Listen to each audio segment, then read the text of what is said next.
Good morning, everyone, and welcome to the second day of the Women's Economic Imperative Conference on Women's Economic Empowerment. It's indeed a pleasure and a privilege to welcome you all and to share with you the fact that we got off to a very strong start yesterday for those of you who were not able to join us yesterday. We had roughly 200 people checking in at different sessions and registered for yesterday, and that number has increased today.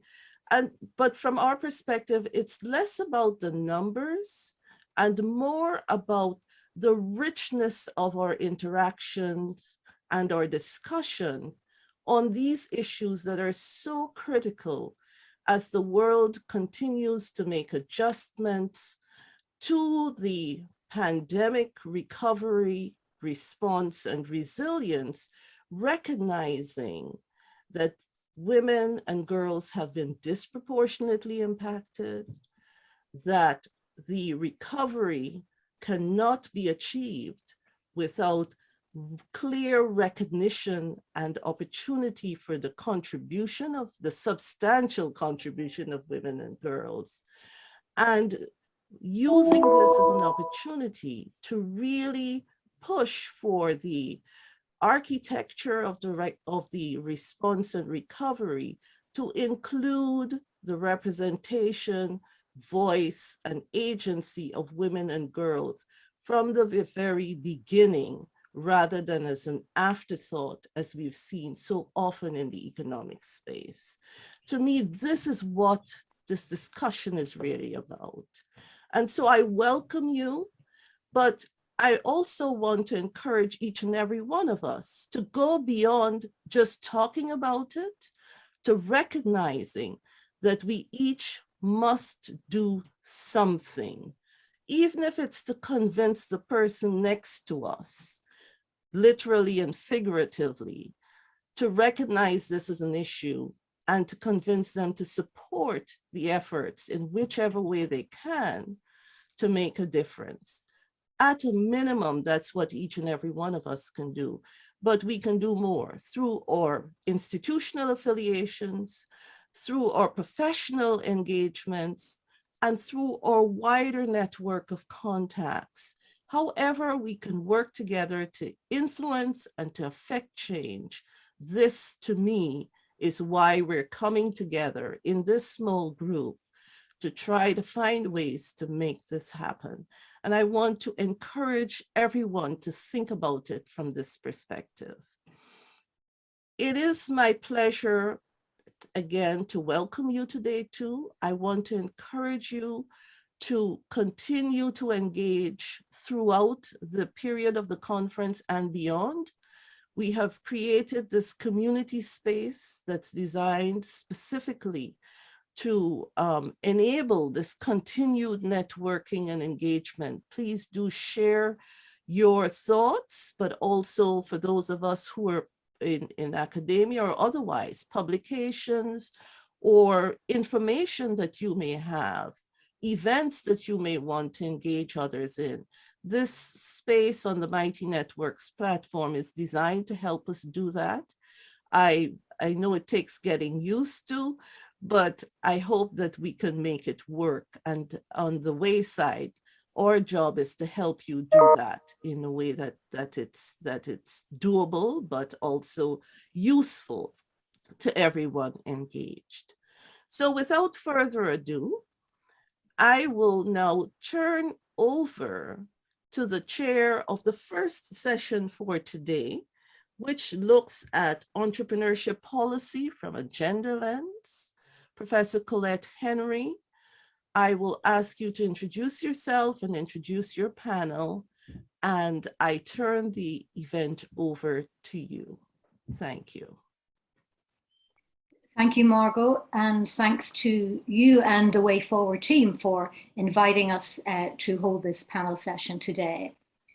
So I'm Colette Henry, and I'm chair of the Global Women's Entrepreneurship Policy Research Network.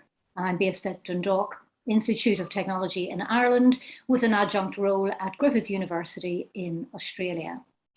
So I say good morning, good evening, or good afternoon, depending on where you are in the world today. And thanks so much for joining us. This panel session is based on a recent collaborative report by the Global WEP Group and the OECD. And the report, Entrepreneurship Policies Through a Gender Lens, was published in May of this year. And it comprises policy reports from 27 countries around the globe, looking at entrepreneurship policy from a gender perspective. The collection of country-level policy insights was authored by leading academic experts, and the report highlights issues relating to aspects such as culture, skills, finance, networks and regulations in the broader ecosystem. And collectively, the policy insights argue that current public policies for entrepreneurship are often inadequate to address the gender gap. I'm delighted to be joined by 3 of the report editors and one of our country authors. So let me briefly introduce our panel for today. Barbara Orser is the Deloitte Professor in the Management of Growth Enterprises at the Telfer School of Management, University of Ottawa in Canada. And her research and advocacy focus on entrepreneurship, women's economic empowerment, and of course, she is the co-author of the bestseller Feminine Capital, Unlocking the Power of Women Entrepreneurs. And as I mentioned, is also a co-editor of our GWEP OECD report. And as you may have seen, Barbara also leads the Inclusive Entrepreneurship Education and Training Program and the resulting GEET Plus framework. And you'll be hearing more about that after this session. Susan Coleman is an Emeritus Professor of Finance at the University of Hartford in the United States. Her research has been focusing on entrepreneurial finance and specifically on the ways in which women entrepreneurs secure financing for their firms. She's widely published academically, and her work includes 2 books on women-owned firms, A Rising Tide, Financing Strategies for Women-Owned Firms, and The Next Wave, Financing Women's Growth-Oriented Firms. And Susan was also one of our co-editors on the OECD report. Next, we have Naomi Bird-Thistle, an Associate Professor at Griffith University, Australia. And Naomi comes from an entrepreneurial background, having worked in the family business for over 20 years, and she's had her own consulting business. And her research focuses on family business, entrepreneurship education and minority groups, and women-led businesses. And Naomi was our country expert for Australia on the OECD report. And finally, we're delighted to be joined by David Halibisky, who's a project coordinator at the OECD Centre for Entrepreneurship, SMEs, Regions and Cities. And based in Paris, he's currently working on several projects on entrepreneurship policy. You will know him from his work on the multi-year project, Inclusive Entrepreneurship, and he's the main author of the Missing Entrepreneurs reports. And David was also a co-editor on our report with the OECD, along with his colleague, Jonathan Potter.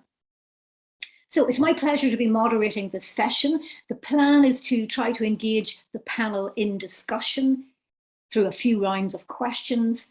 Hopefully we'll have some time then for some questions for attendees and the broader audience. We're really keen to get your perspectives, your comments, and perhaps your insights into what's happening in your particular country with regard to women's entrepreneurship policy. So please don't be shy. We're going to try and finish up by about 5 minutes to the hour. So no pressure at all then. So to get us started, I have a couple of questions for the panel. And my first question is basically, what do you think are the key recommendations for policymakers coming out of this report, the Entrepreneurship Policies Through a Gender Lens? And to get us started, I'm going to start with Barbara. So Barbara, please, over to you. Okay, well, good day, everyone. Thanks, Paulette, and congratulations to Margot Thomas and her team at WEI, and I very much appreciate the opportunity to participate in this conversation today. So I think one of the key takeaways from this important report is the urgency and opportunity that governments have to better deploy policy and programs to support women entrepreneurs. And we've seen the ability of governments to act swiftly and across agencies in securing and procuring essential goods during the pandemic. And it's my hope that this report informs a similar kind of cross-agency action to develop more effective measures and policies. This report profiles a wide range of instruments and programs to support women entrepreneurs, and it's unique in that contribution. It's also unique in the contribution that is comprised of 34 authors. Colette's mentioned 27 economies, and to the best of my knowledge, this is the first such report in the world. And having the OECD as our partner was very critical because of the editorial oversight and, of course, the visibility. And their role is important, and our work is important, because one of the things we found in this report is that many policies and programs are fragile, time-limited, small-scale, sparse, and focusing on symptoms rather than addressing institutional or market-driven factors that limit the opportunities for women's entrepreneurship. We found that the policies and programs are not sufficiently underpinned by vision or a robust policy framework. And this limits, obviously, the support and the attention given to policies to support entrepreneurs. So 3 main priorities that I saw coming out of this report: 1, the need for overarching policy frameworks to support women entrepreneurs. We saw very few countries that provide holistic, integrated support for women entrepreneurs. We saw those programs need to be introduced to cover finance, networks, ecosystem, training and education, culture, labor market. And so these are complex issues that need to be addressed with full attention.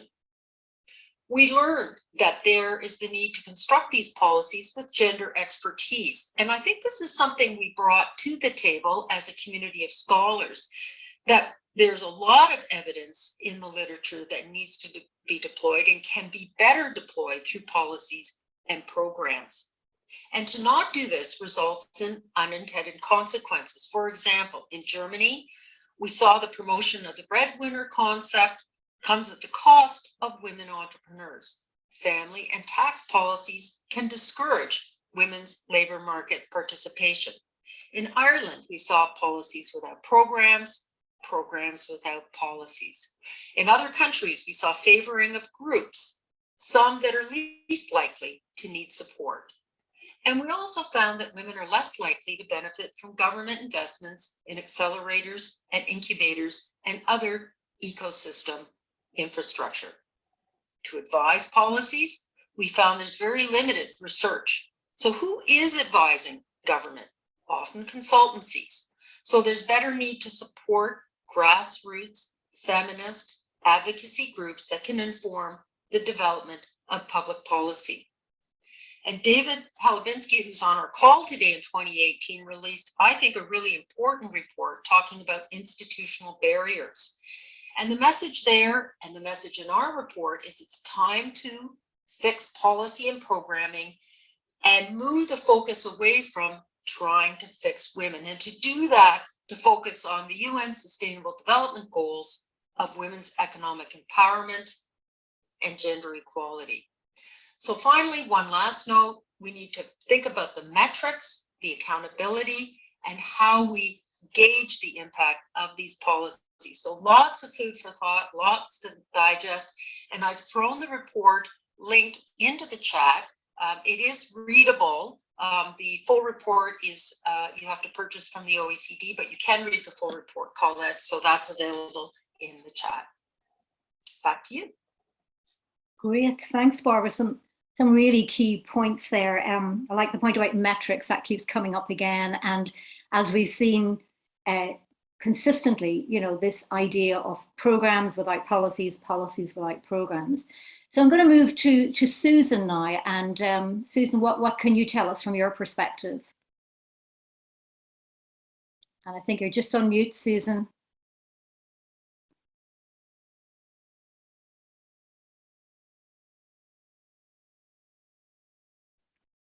There we go. I'm back. Great. Good morning, everyone, and it's wonderful to be here. The policy recommendations that I want to talk about as a follow-up to Barbara's wonderful remarks would fall into the category of one size does not fit all, and second, gender neutral often isn't. So if we start with the first, in my mind, one of the key recommendations emerging from the OECD Global Web Report is the need to recognize and celebrate the heterogeneity of women-owned firms. Consistent with this, policymakers need to be aware of the fact that one size does not fit all. Thus, the needs, goals, and priorities of small or home-based businesses may differ from those of growth-oriented firms. Under the category of gender neutral often isn't, a second recommendation is insight is that gender neutral policies and programs may not always address the needs of women entrepreneurs.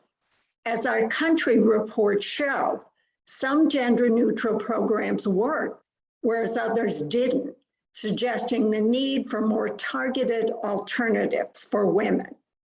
If we apply these two observations to the United States, which is the country I'm from, we must first recognize that the diversity of women-owned firms are driven by factors such as location, rural versus urban, size, home-based versus growth-oriented, and entrepreneur motivations, necessity versus opportunity. Within the realm of financing, which is the area of policy I've focused on, this calls for a broad array of financing alternatives, ranging from microfinance and guaranteed loans to angel and venture capital, and more recently to equity crowdfunding as authorized by the 2012 Jobs Act. Although access to financial capital is a challenge, for most, if not all, women entrepreneurs in the United States, it's a particularly pressing challenge for growth-oriented firms. To illustrate this point, women founders received a total of 2.3% of venture capital funding in 2020, 2.3%. Similarly, women-led firms represented only 27% of portfolio investments for angel investors in 2020. Statistics such as these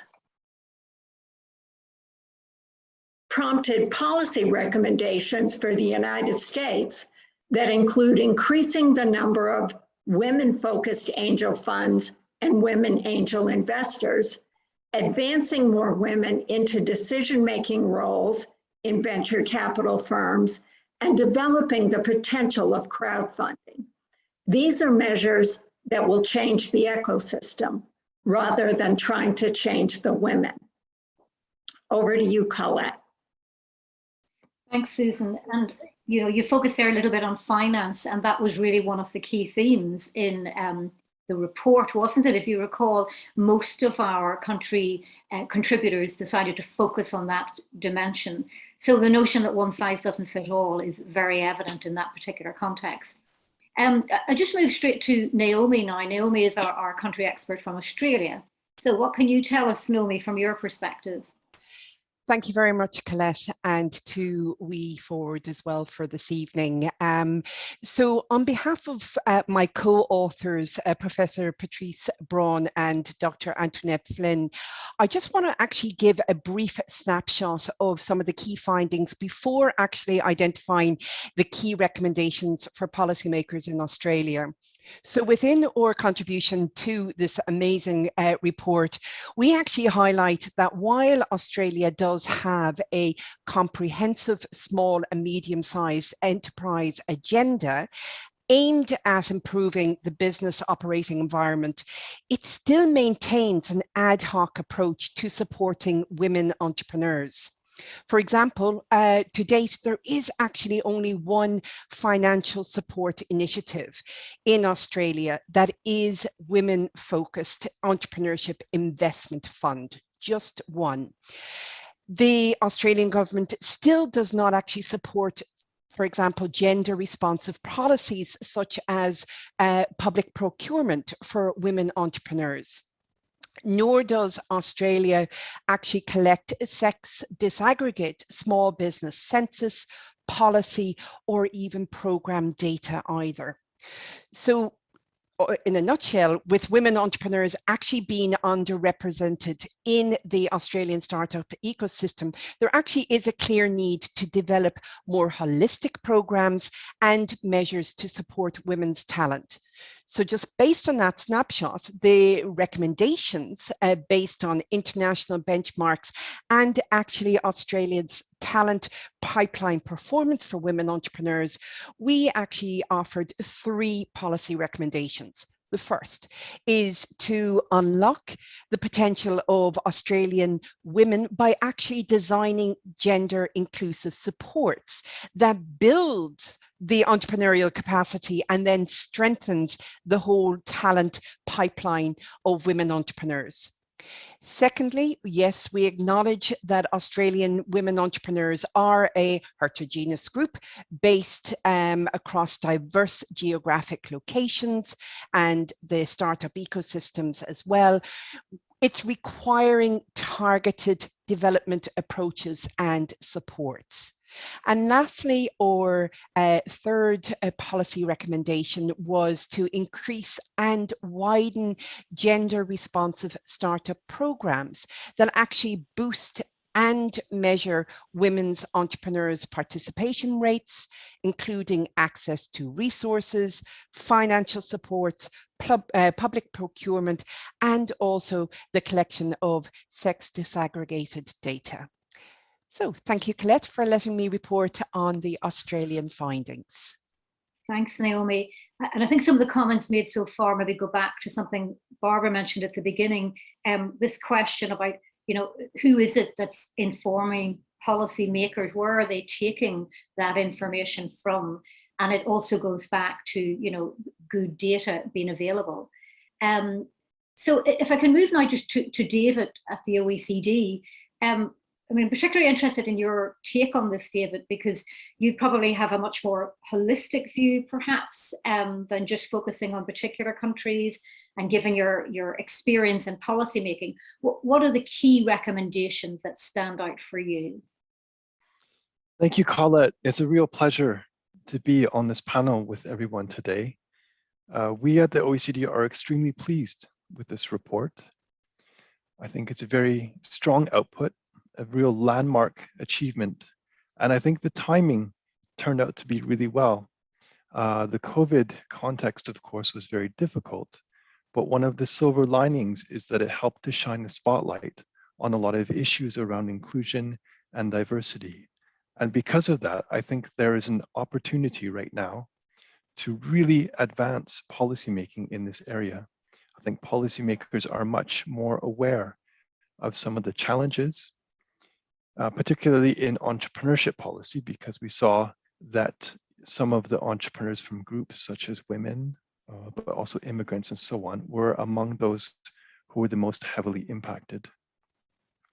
Now, what the OECD is interested in is, of course, making an impact, having a change, and strengthening policy across our member countries and beyond. And this tool is a great, the report is a great tool for doing that, because it's organized in a way that you get different levels of messages for governments. We've got country-specific messages, thematic messages, we talked about finance already, and there are some broader takeaway messages. And I think Barbara did a really nice job of highlighting some of those messages. But for me, when we want to make a difference with policymaking, we need to offer concrete, tangible actions that governments can take. And one of the things that I really like about this report is that it does have many examples from around the world in different contexts. They highlight where actions have worked well and where they have not worked so well, and they try to assess why or why not.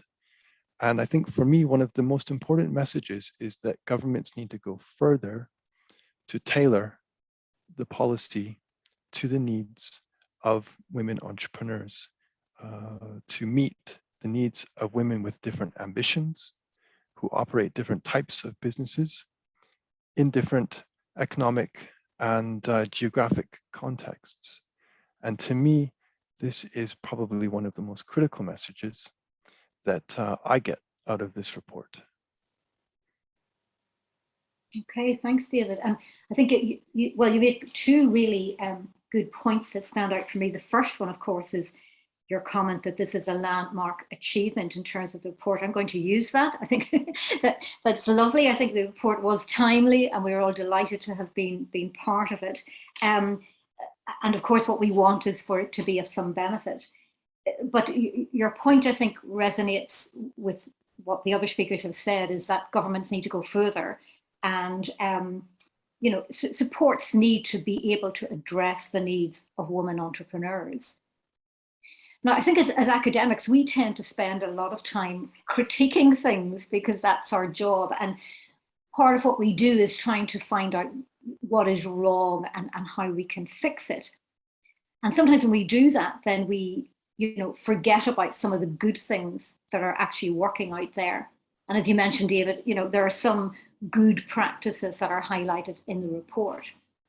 So I think my next question for the panel is really around, if we can acknowledge the feelings of existing entrepreneurship policies with respect to women, setting that aside, are there particular good practice examples that we could highlight from this report, or something that I like to call promising practice examples?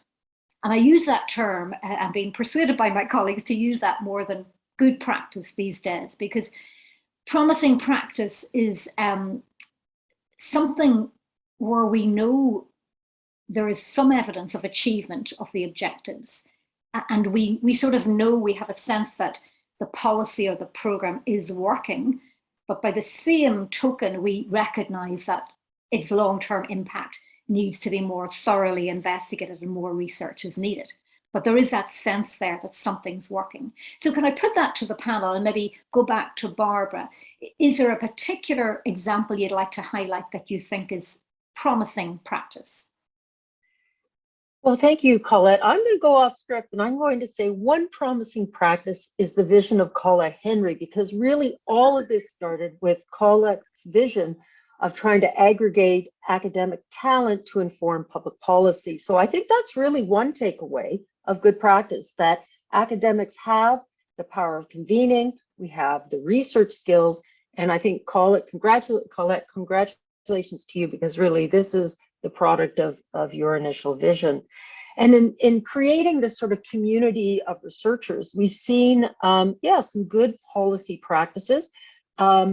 We've seen them in different contexts. So the report profiles Australia and Germany, and the authors discuss entrepreneurship culture. And for those authors, they talked about the role of government infusing incentives to change entrepreneurship culture. In the UK, the report focuses on innovation and how women entrepreneurs can play a greater role in the innovative market space. India, Iran, Turkey focused on related labor market participation. So in that context, it was simply bringing women entrepreneurs into the ecosystem. The Czech Republic, New Zealand, Northern Ireland, and Canada looked at ways to implement policies. And there I've already mentioned the importance of ad hoc or sort of integrated approaches. Two policies I think that are particularly notable. One is procurement in the United States, and many on the call are familiar with that, with a dedicated 10% annual public procurement targeting women entrepreneurs. Yes, there are problems in implementation, but think about the power of spend and supporting women entrepreneurs if that was a universal commitment by governments. And the second, perhaps I'm biased, is the Canadian Women Entrepreneurship Strategy, a $5 billion investment in 2017, and that's been replicated. So up to $10 billion to fund the ecosystem, programming, financing, statistical gathering, and a knowledge hub. So very much integrated. Statistics Canada launched the Centre for Gender Diversity and Inclusion Statistics in 2018, and we're now seeing that in federal budgets that, as Naomi reported, we're seeing really good breakdowns on gender and other identities. So I think that's a really quick snapshot at some good, promising practices. So I'd encourage you to take a look at that report and see how you might review or advocate for some of those interventions. Colette? Great. Thanks, Barbara. And I think the Canadian example keeps coming up time and time again, because to have a high-level strategy in place, I think sets the scene for other initiatives and programs, and that really is essential. And thanks too for your compliment on my vision. I will give myself credit for knowing that it wasn't a vision that could be operationalized individually, and to be able to work with people like yourself and Susan and of course David and Jonathan, I think was the key to making this report come to fruition. So a collective effort all around. I'm going to move to Susan now. So Susan, do you have any sort of comments you can make about promising practice examples that you've seen in the report? Yes, I can. In her marching orders, Colette asked us to contextualize these general questions within, in other words, within the framework of our own countries. So the good practice example that I'm going to focus on is the Jumpstart Our Business Startups Act, or JOBS Act, passed in 2012 in the United States to support and encourage entrepreneurship and small business growth in the wake of the financial crisis. This act includes measures designed to expand the entrepreneurial ecosystem significantly in ways that have the potential to benefit women.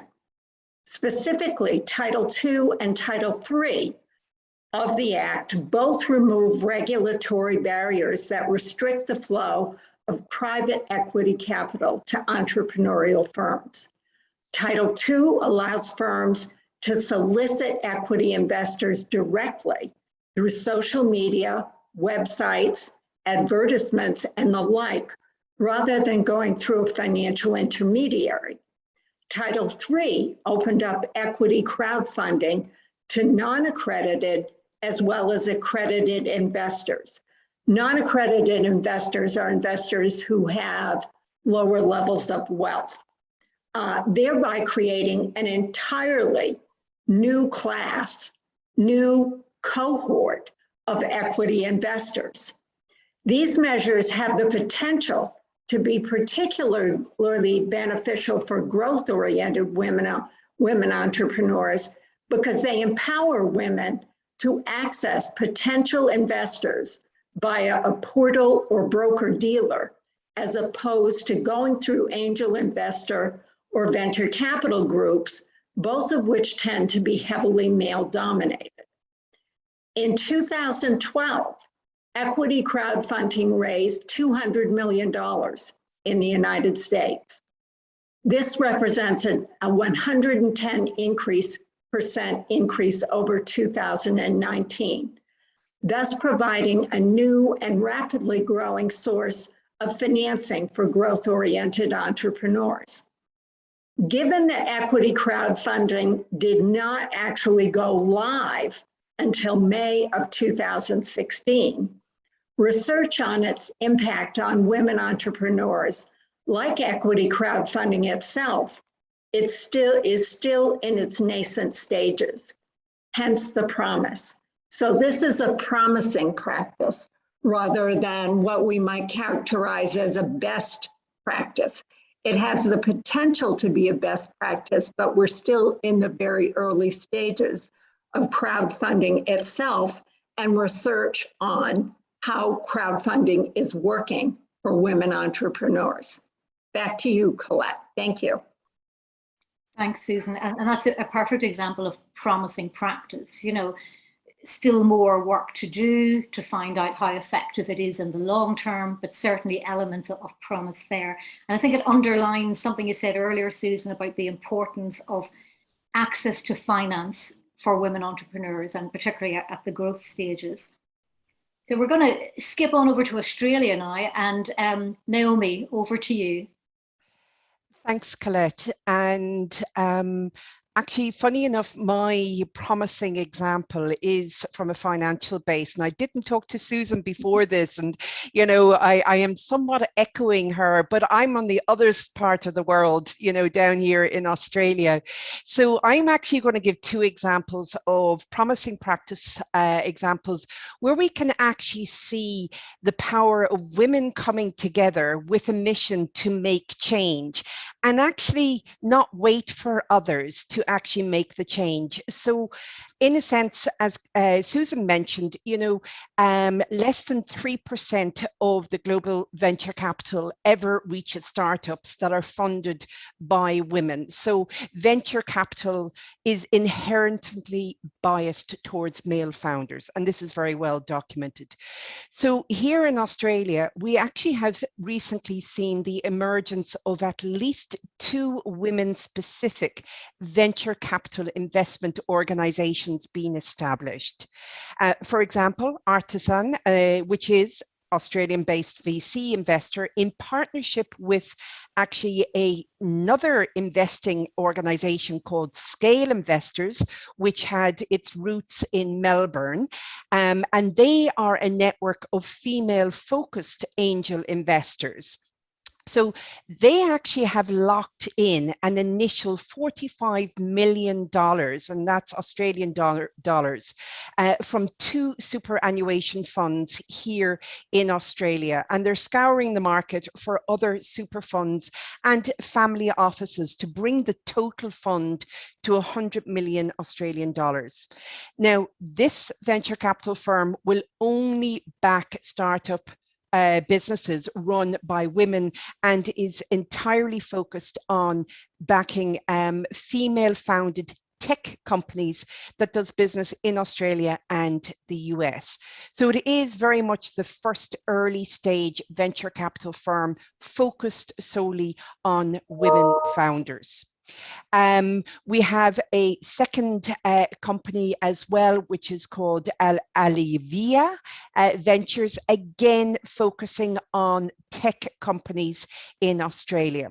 So it's fantastic to see that even since we wrote the Australian piece, where I said there was only 1 fund that was government funded, well, women's decided, well, that's enough. We're going to get together and fund women businesses within the tech and the startup sector. Now, the other promising practice I actually want to give is an example of where rural women in Tasmania actually banded together. And we're sick and tired of people in mainland Australia, like in Melbourne or in Canberra, telling them what they needed. And they were saying, you don't know what we need. We're in rural Australia. We're in rural Tasmania. You haven't a clue. So actually, they banded together to form a group called Ignite Northwest Women. And they are a peer support network for enterprising women, which actually was started in the heydays of a project that I was involved in.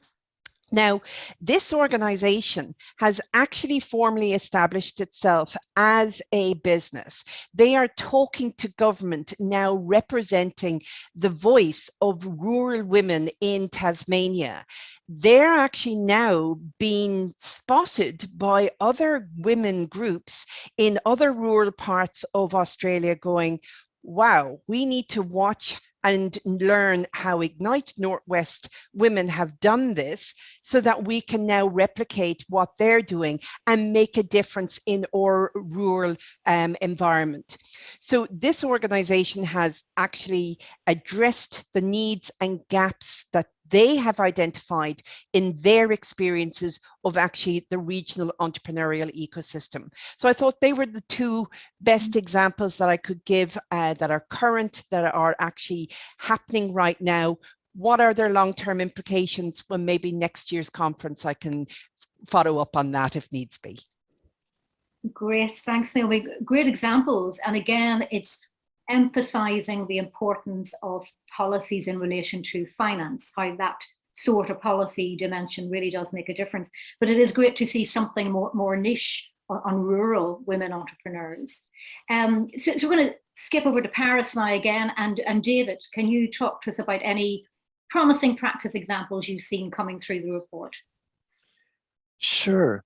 I was originally going to talk about the Canada example, but as I expected, Barbara has already picked up on that. But I just want to say that I do think that case is really a nice example because it is accomplishing several goals in parallel. It's a three-pronged approach where you've got direct support for women entrepreneurs, a second area where you're supporting networks and organizations that help women entrepreneurs, and then the third area is around research and statistics and reporting. And that three-pronged approach is really important because it acknowledges that supporting women entrepreneurs directly is not enough to advance on boosting women's entrepreneurship more generally. It's also important to ensure that the whole ecosystem, the support system, the public programs are moving along with the women entrepreneurs, and that we're also doing a better job of reporting and understanding the different challenges and what is working. And that is quite unique. And Canada has been a leader in this policy area for a long time. And I know that they have similar programs for other groups, like a Black entrepreneurship program as well, with a similar type of structure.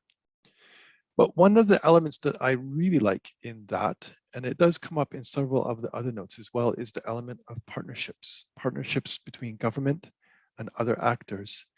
And ever since the financial crisis in 2008-9, probably even going back further, governments have been asking themselves, how can we achieve our objectives in a different way? Because we're increasingly faced with resource constraints, we have capacity constraints, and clearly there's a need to work better, more efficiently, more effectively with other actors in the space in terms of delivering public policy objectives. And I think that this comes out in several of the notes. Canada is one, New Zealand is another, where it talks about partnerships between local development agencies and support organizations for the Maui entrepreneurs. And on the flip side, the note for Sweden offers a warning. We can't rest solely on partnerships to push this agenda forward because it doesn't always work if it's not done properly. And as a quick recap, in Sweden, they've overhauled a lot of their policy areas over the past decade. Women's entrepreneurship policy was one in which they went from a model of very high profile, a lot of tailored support, large dedicated initiatives, to one where it was sort of rolled under regional growth agreements. And it was a bit more of delivered through private sector and other actors. And the results, after several years, is that actually it's not much better than it was before. And so that's a warning that we have to be careful to frame these partnerships in the right way to ensure that the incentives are correct and that the objectives are aligned between the different actors who are involved. And to me, that's a really important lesson. And it's nice because people don't often want to talk about the difficult cases or the examples where it didn't quite work as expected. And so it's nice to have a few examples like that in the book where we can see that maybe it didn't quite operate as we would have liked, and we can learn something from that and share that experience. So I think that that is a nice note to look at as well. But partnerships, I think, is really a key issue for governments going forward, particularly when you look at some of the rapidly evolving areas like innovation in finance, fintech. The private sector is very heavily involved in this area. There are a lot of private sector initiatives around supporting women and getting women involved in fintech, and governments have been less active. And maybe that's okay, but it's a question for the future. So I'll stop there, Colette. Thank you. Okay, thanks, David. And I think that's a really interesting point, because one of the aspects that I think the report highlighted was this notion that, you know, the ecosystem has got to work sort of in tandem. So you may have a particularly good policy initiative, but something else is missing in the ecosystem. And, you know, so this notion of partnerships, I think, is critical. And just to give an example, perhaps from where I'm from in Ireland, Enterprise Ireland recently launched an initiative they call the Level Project. And I think that particular project is really addressing the partnership aspect and other dimensions of the ecosystem, because they're actually working with the corporate sector to try and encourage businesses to get more women into leadership positions. And of course, in so doing, then that gives them more experience at higher levels, and perhaps a clearer pathway into entrepreneurship. So the partnership, for me, I think is a very important dimension. I know we've a few minutes now. I'd like to take, if I can, some comments from the audience, or I'll just check the chat room here. We've also got a few questions that have been emailed into us. And if I could take this question, it's from our country author in the Czech Republic, Elena Kryskova. And she wanted to ask the panelists about their view on how policymakers might reduce the vulnerability and precarity of women entrepreneurs or self-employed startup women compared to men. So perhaps if I went back to Barbara on this one, Barbara, would you have any comment to make on that, how policymakers can address the precarity of women entrepreneurs? Yeah, and I think Canada provides an interesting example with COVID relief measures to support workers in the gig economy and self-employed. And it's a demonstration that targeted policies for this labor class can be introduced both in times of crisis and hopefully in recovery. And the solution is investment. And when I hear the example by Naomi, it's encouraging. But how is it that some governments can put serious dollars behind this, billions of dollars, and then other market spaces are left to rely on the interests of the private sector? The matching is far more difficult without leveraging government coffers. So I guess the solution is investment, targeted strategy, and policy that really does meet the context of the self-employed and the gig economy worker. Okay, thanks, Barbara. And again, I'm just conscious of time here. So I see another question here in the chat from Dinah Bennett at ICE Consulting. Great to see you join us, Dinah. And Dinah's interested to know how are stakeholders engaged in the research that we did for the report. And I think more specifically, how we get stakeholders to act on some of the recommendations. Susan, would you like to have a go at that? You're just on mute, Susan.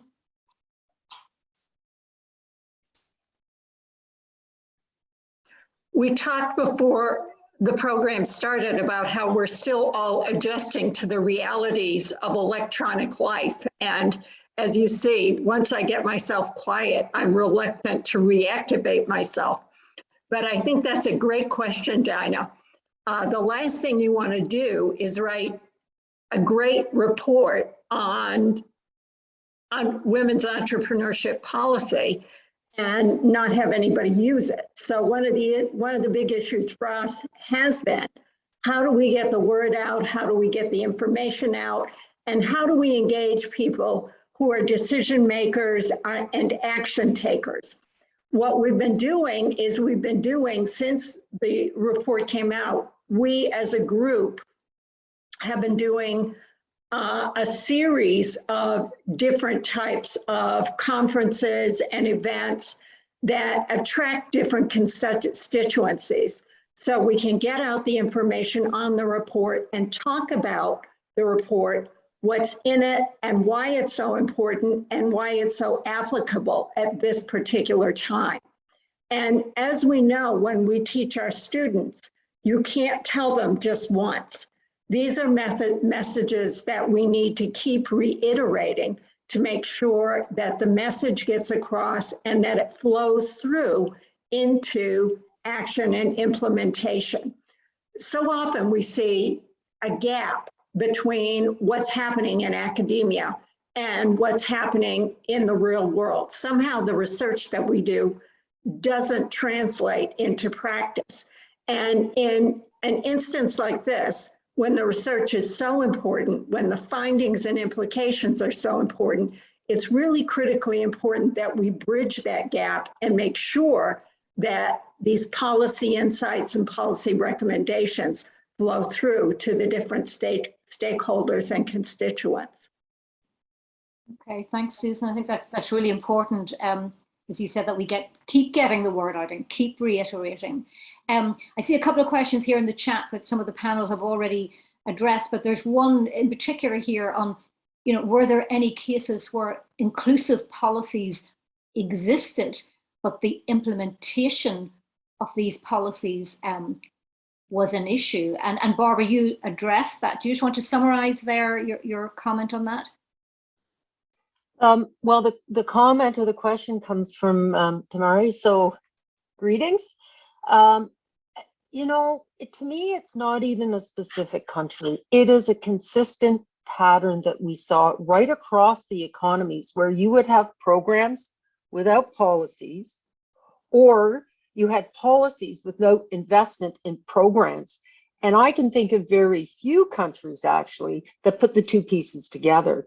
So the normative is promissory policy. And so unless we have investment and programming supported by policy, and in the case of the United States, as Susan described, legislation, which to me is best practice, this is a very fragile, underfunded part of, economic development policy. And maybe, David might have a view from the OECD too on this. Yeah. Really important question. Yeah, go ahead, David. Yeah. Yeah, thanks. I think that I would fully agree with you, Barbara. I think implementation is one of the biggest challenges that governments face. And it's across all policy areas, but entrepreneurship for women and other underrepresented groups is particularly a challenge. And I think it goes right back to the beginning. Oftentimes governments don't really have clearly defined objectives as to really what they want to do. And so then when you've got a vaguely defined idea, putting it into practice is just one step towards a disaster in a lot of cases. So I think that the whole pipeline of policy development and implementation needs to be tightened up. Also at the back end as well, in terms of measuring impact, evaluating, and reporting those results so that we can learn what happened and we can share that with others, because that's a really critical part of policymaking as well. And if I could just pick up on the previous question to briefly call it, if you don't mind. That is, I think it was in the chat, but in the preparation of the report, we did share the report with all of the country delegates to the OECD Committee for SMEs and Entrepreneurship. So that's 38 countries of the OECD plus a few others. They reviewed the documents, asked questions, challenged some parts. So you go through a process to get that, and then the report is approved. And so once it's approved and published, you've already got the buy-in from the countries because they were involved. And just because of the timing as well, there's a process where we have to report to the Ministerial Council at the OECD in about 6 months on the gender recommendation. It's another big opportunity, really high-profile political people at the table to come back to these messages and reiterate them again in a high-profile setting. Thanks, Colette. Okay, thanks, David. And I think that's an important point, because certainly when I was writing the Ireland piece, I put the draft to several stakeholders and certainly sent the final draft to Enterprise Ireland for comment. And they did comment. They were very diligent, and I amended some of it in light of that. So we encourage all the country authors to do likewise in their country. And I see Naomi nodding, and if I can just go to you on this last point, can you tell us about that? You engage with your local stakeholders on the report. Absolutely. We actually held a series of roundtable conversations with key stakeholders. So we had women entrepreneurs in one roundtable. Then we had the support agencies, public and private. We had consultants and advisors, etc. And then we had one big event where they all came together and saw the mapping of the supports. And half of the government people didn't know what the other half of the government were actually providing in terms of policies and support. So they learned a lot from the collection of stakeholder voices that we got. And there was the identification of a number of duplications of supports, but also major gaps. And now that's what some policymakers are trying to fill. So it was a great opportunity to fill those gaps as well. Super, super. Well, it looks like we need to draw our session to a close now. So can I take this opportunity to thank our panel members, Professor Barbara Orser, Professor Susan Coleman, Dr. Naomi Birdthistle, and David Halabisky of the OECD. I'm sorry, our other partner in crime, Jonathan, couldn't join us today, but please send him our regards.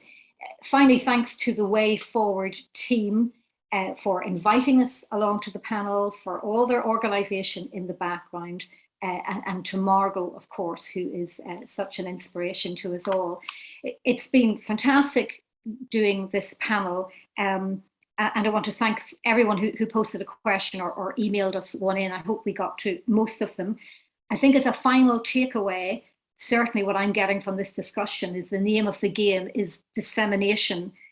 It's reiteration in terms of key policy messages, and it's about sharing so that these promising practice examples can be picked up on by other governments. I think that's what it's all about. So I'll close there. Thanks very much again, and I hope you find some benefit to the session. Thank you.